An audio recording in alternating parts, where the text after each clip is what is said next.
Right, gentlemen, I must make my second apology this evening and say that if you've heard this story before, I am sorry, but it's one that I think is important at this particular juncture in South Africa's history, where we've just again gone through a week, for those that followed it, of being shunted from pillar to post and not exactly knowing where we stand.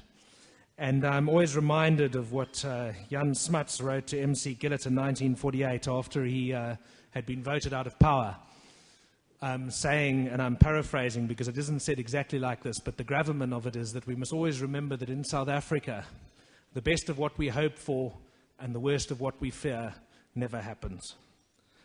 Then, in introducing Mr. Gibbs, old boy, past master, to speak, I must tell you that I discovered many years ago my dad's writer's diary, which was something that was kept in the 60s and 70s. I can't remember quite when it ended, but it was a project that you had to write every single day, and you had to hand these things in periodically to be marked.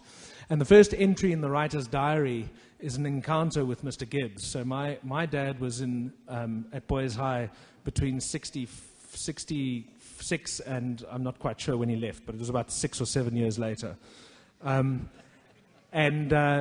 His first entry, he says that he encountered Mr. Gibbs very unfortunately in the foyer, unfortunately because he'd walked into him.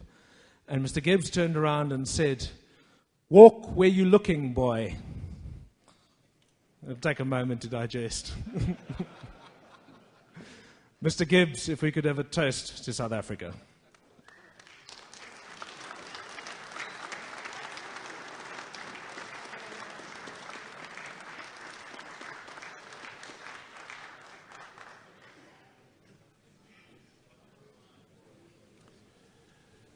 Gentlemen, I ask you to charge your glasses.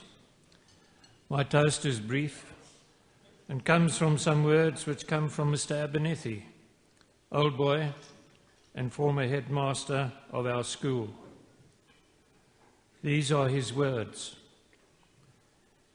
This precious quality of tolerance, which grows slowly and steadily through the years, is something we want to preserve.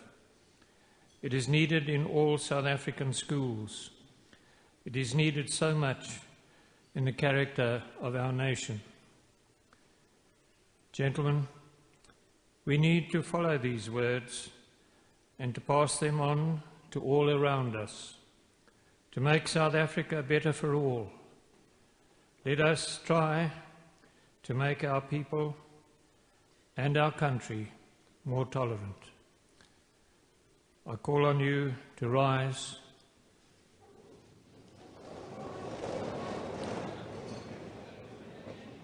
and toast South Africa.